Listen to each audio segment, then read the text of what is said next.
How y'all doing today? Just a little update on my Firebird. Started working on it a little bit here. Tore the front end off of it.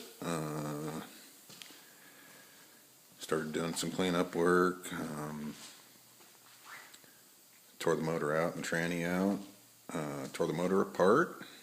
It had a bunch of bearing issues due to the washing it out with gas.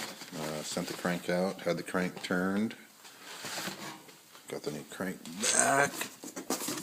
It's now 20 under. Looks really good.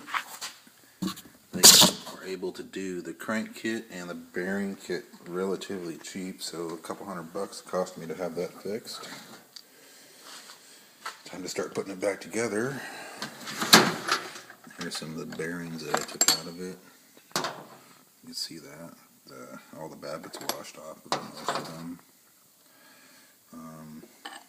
On the rod bearings at least. The rod bearings are all pretty bad. That's what happens when you start your motor up and it's got a oil pan full of gas, I guess. The main bearings didn't look so bad.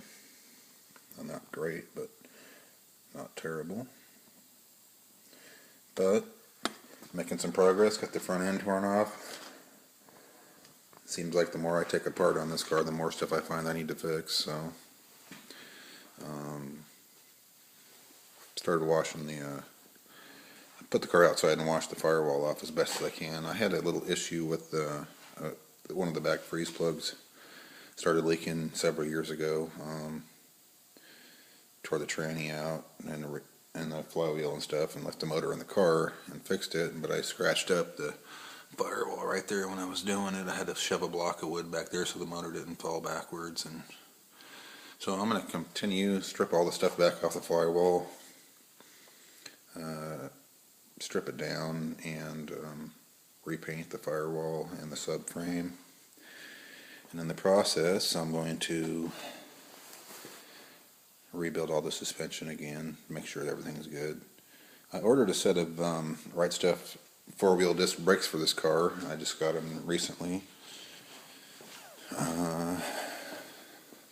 This was a standard brake car.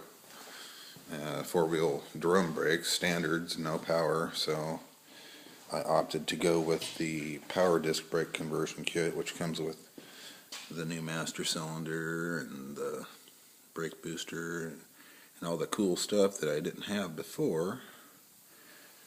So hopefully my cam's not too big to accommodate that.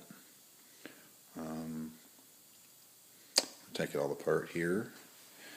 But today I'm going to start working on putting the motor back together. I've got to clean it all up. And when I took it apart, one of the rod bolts, or the nuts, fell down inside the valley pan.